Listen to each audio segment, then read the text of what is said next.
This show is produced by the Hartman Media Company. For more information and links to all our great podcasts, visit hartmanmedia.com. Thank you, Jason. I would not have as much money today if it wasn't for you. Sissy and I both made a ton of money, and, thanks to you and your guidance and your show and everything. It's been great. And now cash flow for all your clients on top of it. Not only appreciation, but cash flow. You made a lot of people rich, my friend. You're a good man. Thank you, Jason.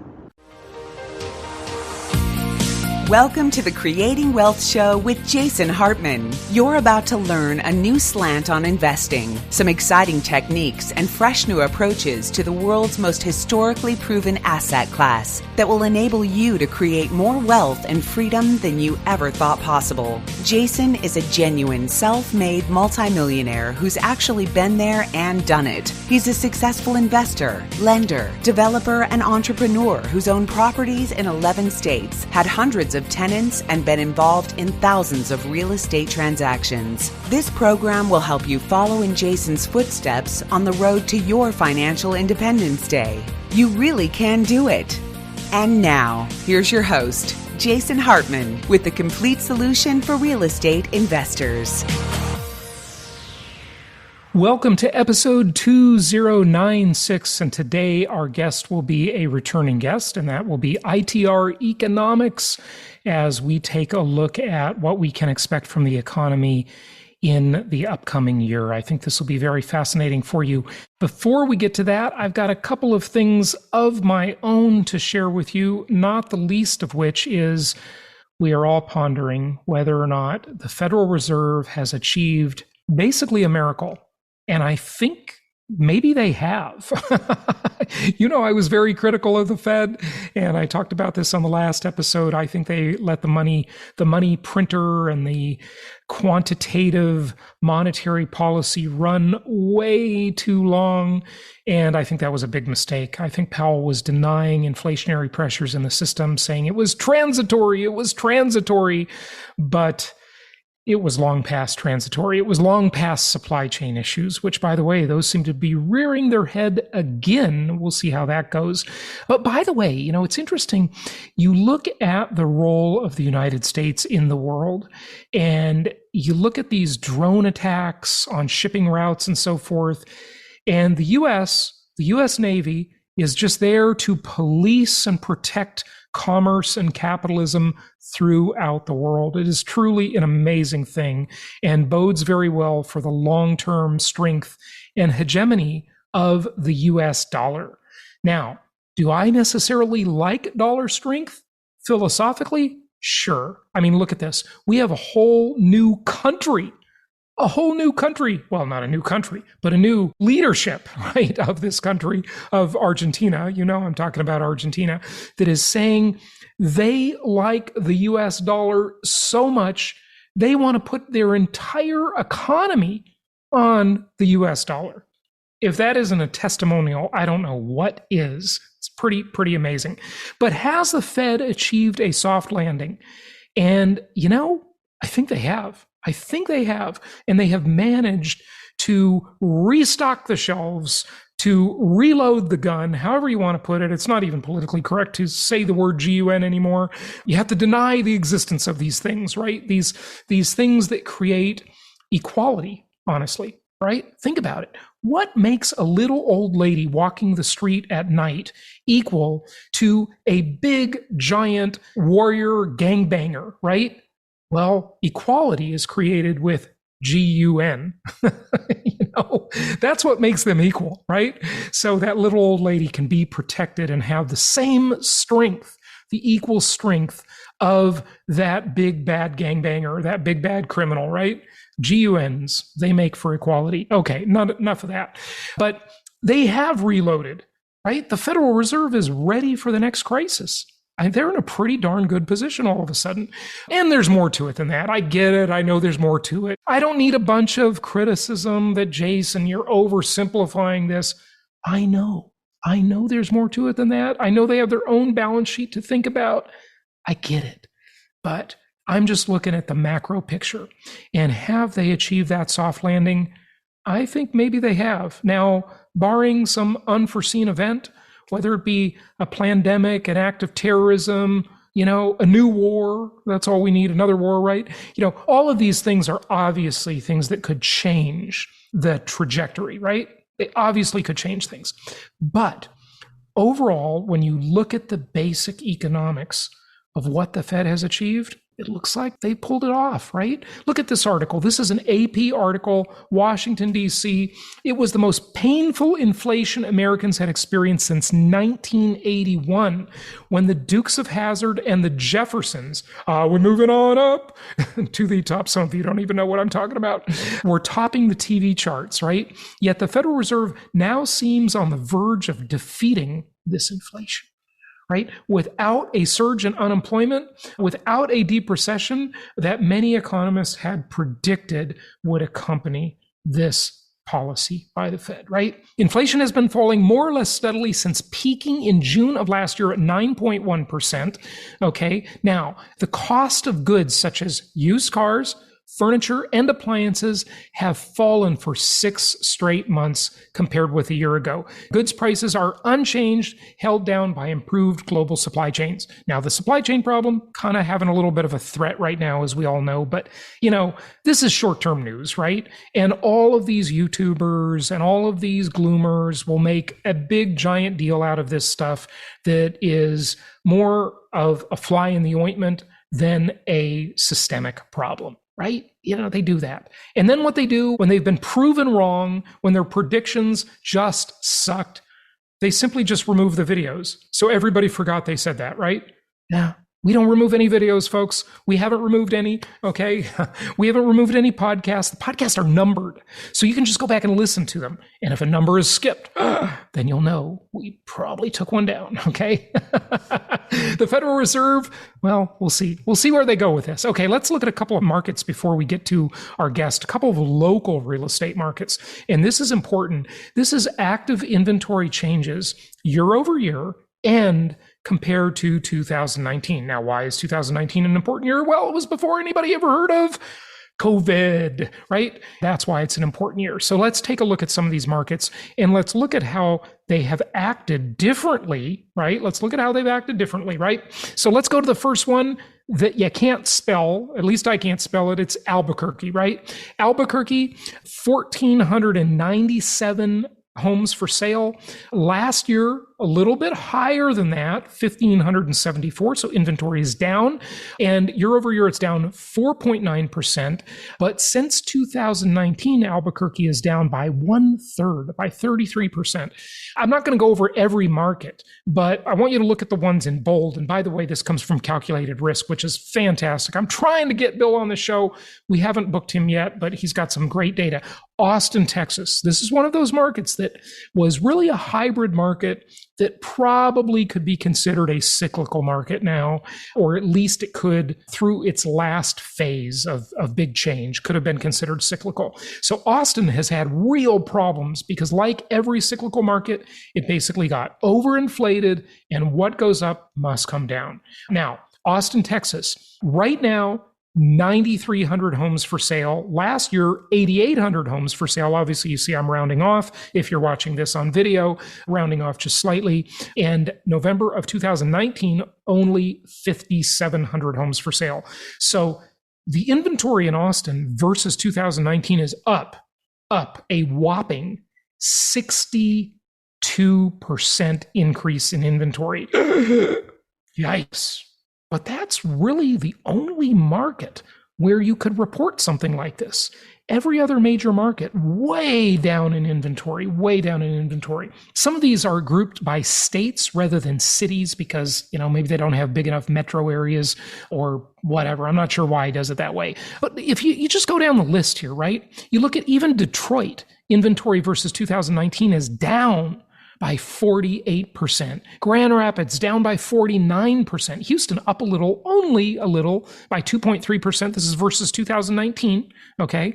Because the COVID era was, that was weird, right? So we're just going to go 2019.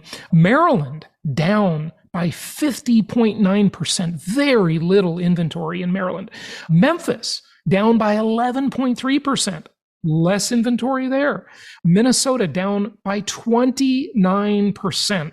Sacramento, my Aunt Joan, who's been on the show, who's spoken at a few of our conferences, right? She owns a whole bunch of properties in Sacramento, inventory down by 28%.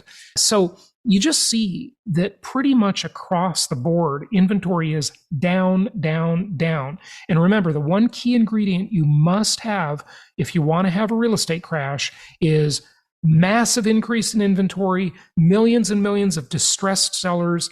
And as I predicted, and as I have been right, when everybody else has been wrong, just going to point that out, folks, inventory is declined as we have this housing shortage. Now, I am almost finished with a big study on shadow demand versus shadow supply of housing. You're going to love this.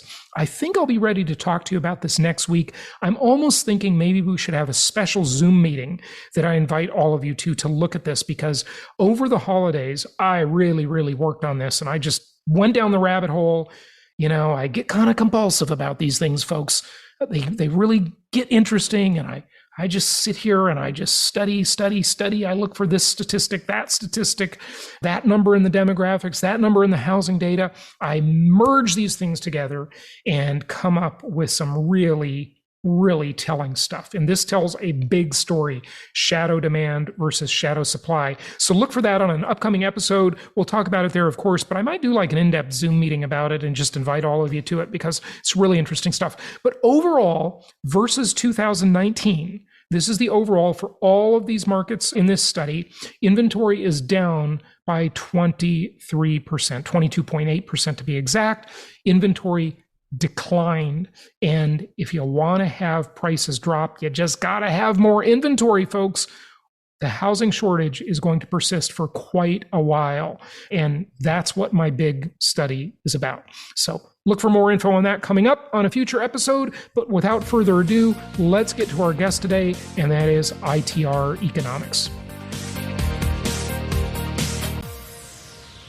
It is my pleasure to welcome Brian Beaulieu back to the show. He is a returning guest. We've had many people from his firm, ITR Economics, on the show over the years. He's the chief economist there, and we are going to go into some very important economic data, some of which may really surprise you, but we're also going to answer that question, or at least try.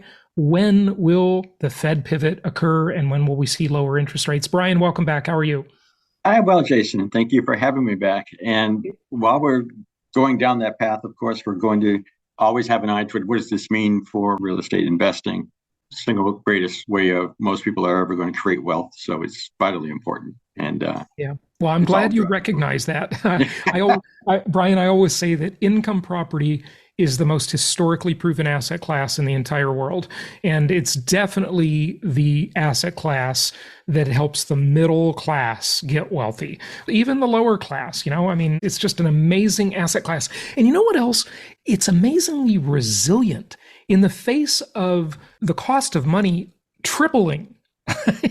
It's still appreciating. Like, what other asset class could do that in this environment? It's just amazing how resilient it is. It can take a lot of punches. Oh, it really can. And when you look at, for instance, multifamily housing, and you look at the pricing trends there, stock market could be in a bad bear trend, and it's going to hold its value, and it's going to continue to rise. We go through recessions, except for the Great Recession. And that space is amazingly resilient in terms of investment values. So I'm just echoing what you said with some data. It's a great place to be. Yeah, absolutely. Yeah. A recession does not mean housing recession per se. So that's interesting to know. But tell us, what is your sort of macro outlook? I know you want to talk about some of the things on the global scale. Let's maybe go there and then circle around to housing. So let me know. Yeah. Okay. We see the U.S., as measured by GDP, experiencing 2 or 3 quarters of decline non-consecutively in 2024. That makes it a very mild downturn. We're already looking at manufacturing in the United States running below year-ago levels. CapEx is already in decline. Corporate profitability is struggling, put it mildly, outside of the banking sector, which is a whole different mess. Europe's in recession. We got Russia in recession, which is a minor player, and China's rapidly unwinding any power that it once had economically. Yeah. So the world as a whole, and we look at the world data, is slowing down, and the U.S., as big and mighty as we are, it impacts us. And we have our own internal problems. You alluded to the interest rates, but it also matters to us when the rest of the world is slowing down. We feel it too. Yeah, absolutely. Absolutely. So China, I wouldn't call them a paper tiger, but it's just so amazing how people still think that China is going to take over the world. And I mean, you just don't realize the severe problems China has demographically, economically, human rights, obviously. I mean, it's just truly amazing. You were right. You were so spot on, Jason, because the upper line is the 312 rate of change for China industrial activity. And 312 rate of change is where you take the latest 3 months worth of data, you compare it to the same 3 months, but 1 year earlier. So the 3 is the number of months aggregated, the 12 is the time interval. And you were saying that people think of China as this great beast coming after us, and they're still stuck in this 2004 through 2012 paradigm in their thinking. What my simple chart is showing you is that China's rate of growth has been slowing since 2012, and they're now playing in the same territory as the U.S. in terms of ability to grow, even though our economy is so much bigger than their economy is. It goes directly back to one of their major issues, which is demographics. Now, this red line here is China's population trend. You'll notice that it started going down in 2012, very gradually. And the ITR was talking about this 10 years ago. They could never overtake the United States because their demographic trend was turning negative. And you can see where the UN is forecasting it to be is in rather significant decline through the middle of this century. Outside of what happened during the potato famine in Ireland, the world has never seen this before. And the way this is going to matter is China cannot grow when its population is shrinking. It's impossible unless they're going to go out and conquer land and conquer people and grow inorganically that way, which obviously has very significant political implications. But, and this is where it matters for real estate investors, this sort of trend is also going on in Europe. We're the only major industrialized nation here in the US where it's not going on. India is now the most populous country on the planet, and they have their own weaknesses, and therefore they're not a major industrialized nation. Tying it into the real estate, Jason, is straightforward. There's going to be a round of deflation out there in the future as you see where about that China trend really starts to turn negative. That's about the same time it gets worse in Europe also. That's in the early 2030s. Right? That's going to lead to, instead of inflation, which we are fighting, just still are fighting and will be fighting through the end of this decade, that's going to mean that there's a round of deflation going on throughout the world, like we have seen in the 2030s. In the 2030s. Okay. So takeaway there is real estate doesn't avoid deflation.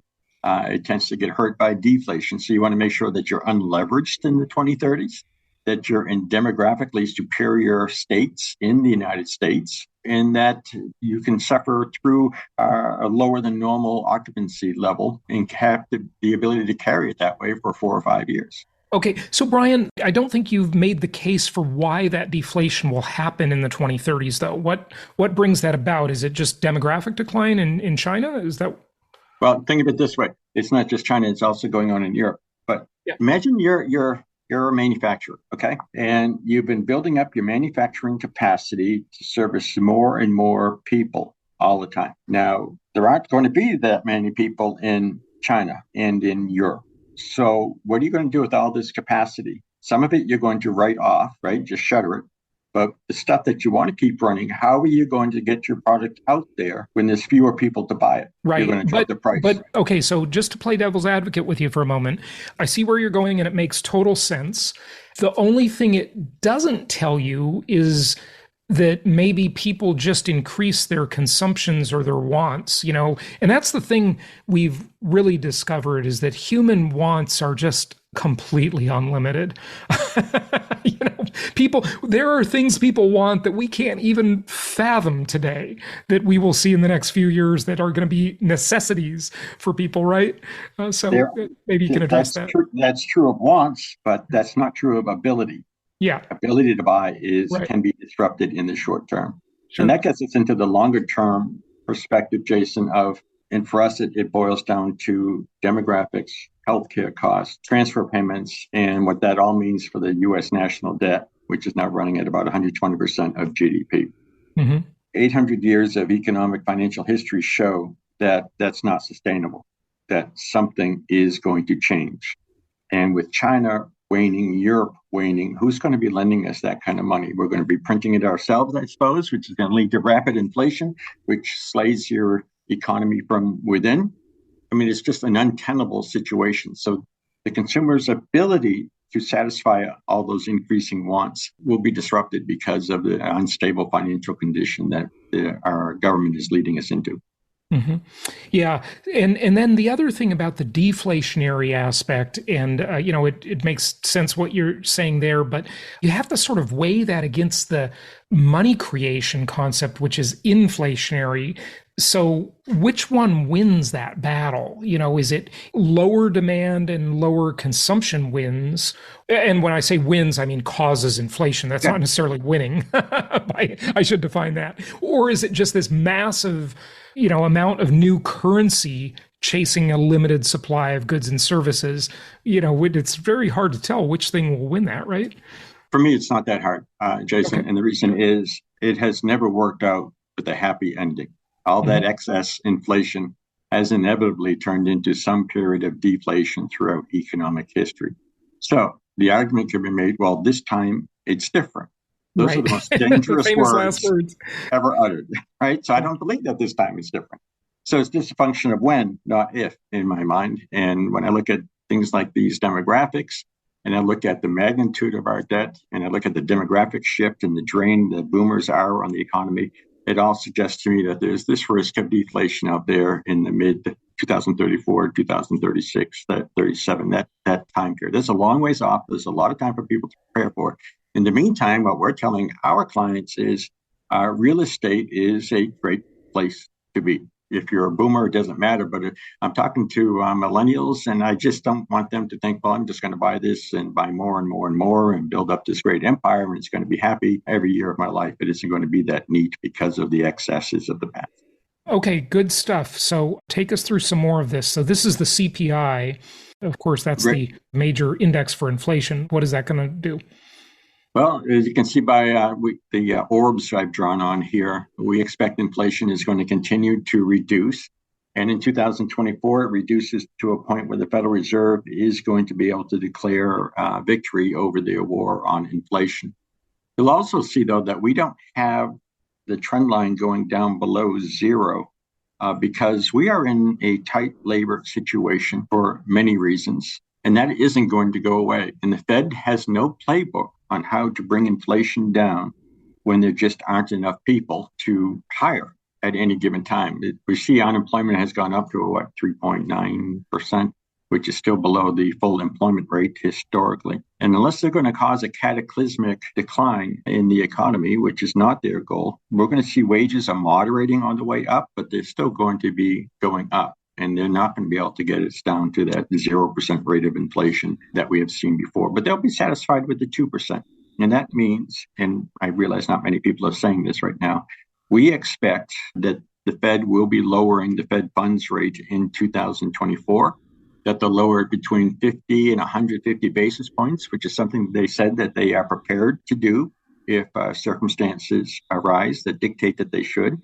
Yep. And at least the initial decline is already built into the futures market, which is a highly accurate way of looking at what's likely going to be going on in interest rates. TD Bank, by the way, and I saw a document, they didn't explain why, but they expect interest rates to go down 300 bips in 2024. I'd love for them to be right, but I'll take 150 bips because that's going to help everybody in this economy, including and maybe in particular the housing market and right. Stay out of the commercial real estate space, that's all. That means that the prediction is, and based on the futures market, a highly accurate way of knowing where things are going, that we will see interest rates decline by 0.5% to 3%. So that's very significant. Wow. Wait. No, you're misstating. No? Okay. The model is saying it could be only a 25 basis point decline.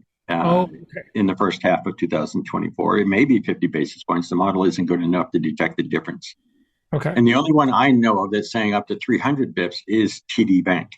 Okay. Nobody else that I know is saying that. So they're the outlier. But okay, so they're saying that we would see a significant rate reduction, but they're the only one. Right. And I hope they're right. But and they're not slouches over there. So they're worth paying attention to.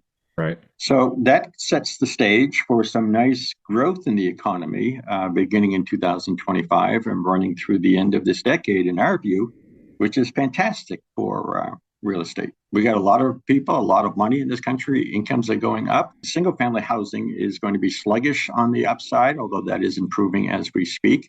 But to me, that just means all the more I got to be involved and be invested in the multifamily type real estate opportunities. Well, so multifamily has really been struggling a lot lately, though, Brian. I'm kind of surprised you say that, because the narrative we've been seeing, and we've had guests that have talked about this too, is that the multifamily is really quite oversupplied at the moment. I mean, I have a lot of friends in that business, and I'm in that business too, but the single family is quite undersupplied. So tell us about that, if you could peel the onion back on that one. Yeah, the onion on that one is this next slide, and it's my last slide, where we're looking, and this is something we created at ITR, average household income, surplus or deficit relative to the income needed to afford the average priced home in each state. So, for instance, in California, your average household income comes up $124,000 shy of being able to afford your average house in California. No surprise there, but yeah. Right. And you'll see that in the middle of the country is where you get most of the sanity, very pale colors, very modest negative numbers, and even some positive numbers. So this is a structural imbalance that's going to take some time, Jason, to work through the marketplace. People are going to have to get used to, because the cost per square foot isn't going to come down appreciably, and mortgage rates aren't going to come down appreciably. They're going to have to get used to a smaller footprint. And that's a cultural change that is going to take time to go through the millennials. I am so glad you recognize that. It seems like every economist I talk to, they just don't seem to recognize the idea that people will just accept less. I mean, folks, that's what inflation does. It lowers the standard of living. You see, it's not the same buyer. The same buyer does not buy the same house that they used to buy decades earlier. They buy a lesser house. They accept less. When you have higher interest rates and higher prices, it takes a while, but in a year or so, you're going to come around to, look, this is all we can get. I mean, everybody wants more. Of course, every consumer wants more than they can afford. Yeah, I mean, there's a saying for it, champagne taste on a beer budget, right? Yeah. And so everybody wants more than they can afford, but they eventually come to the hard realization that, look, this is what we can afford, so that's what we're going to accept.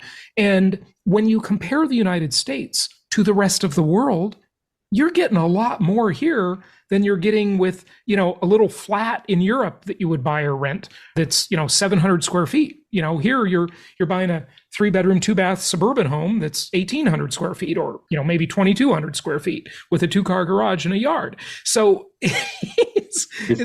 I'm so glad you recognize the idea of capitulation, right? Oh, yeah. Most economists. I don't think that that has been broadly understood and accepted yet, and I hope you're right about it only taking a year, Jason. But I think it's going to take longer than that for the cultural tide to change. So, well, it changes slowly. It's a very iterative, incremental thing, right? It changes day to day, week to week, month to month, right? As people just move and make decisions in the economy and accept less and less, and then suddenly 10 years later, you think, wow, the standard of living really did decline. yeah, exactly. Right.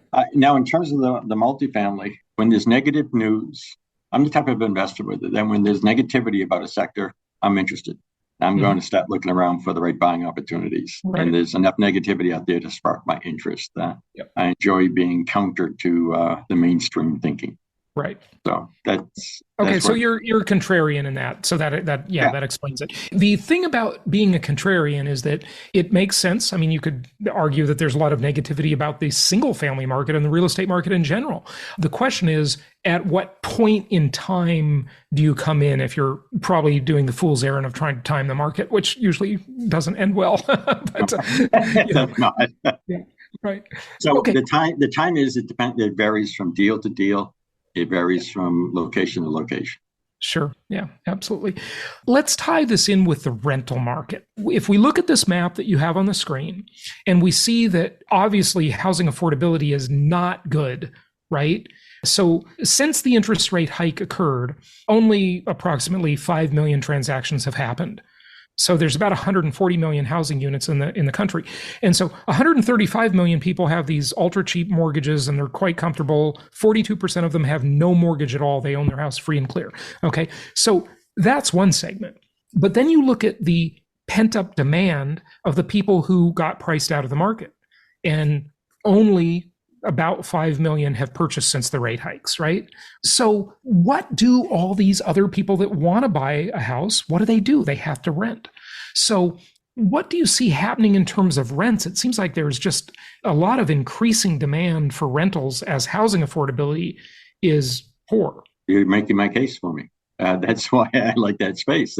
There is a lot of demand for rentals. And what you're going to see, and it's subtle and it doesn't impact real estate investors, but what you're going to see is as these younger folks, millennials, strive to get into this housing market, they are going to be forced to rent. But as they try and save up that down payment, they're going to give up on other discretionary spending items, which goes back to, they always want more. You're absolutely right, Jason, but they're shifting their focus to what can I give up today so I can get that longer term more want satisfied. And I think you're going to see that going on over the next 2-3 years. What else do you want people to know, Brian? Maybe just a question I haven't asked you. We think that there's a significant shift coming in the global sphere in the 2030s. And while it's nice to say that's still a long ways off, if you're a millennial or a Gen Xer, I'm not sure you have that luxury. So when we're talking about making the 2030s very real by age demographic, these are the changes we see coming. And this is how you benefit from them if you're a millennial. This is how you benefit from them if you're a Gen Xer. And this is how you're a problem if you're a boomer, and what you need to be talking to your kids about. It's our attempt to make a longer term view very personal based on your age, because we get asked those questions all the time. Yeah, good to know. And Brian, ITR Economics, check out their stuff. It's great to have you back on the show, and we appreciate all the insights. Good to see you, Jason. Thanks for having me. Thank you so much for listening. Please be sure to subscribe so that you don't miss any episodes. Be sure to check out the show's specific website and our general website, hartmanmedia.com, for appropriate disclaimers and terms of service. Remember that guest opinions are their own, and if you require specific legal or tax advice or advice in any other specialized area, please consult an appropriate professional. And we also very much appreciate you reviewing the show. Please go to iTunes or Stitcher Radio or whatever platform you're using and write a review for the show. We would very much appreciate that. And be sure to make it official and subscribe so you do not miss any episodes. We look forward to seeing you on the next episode.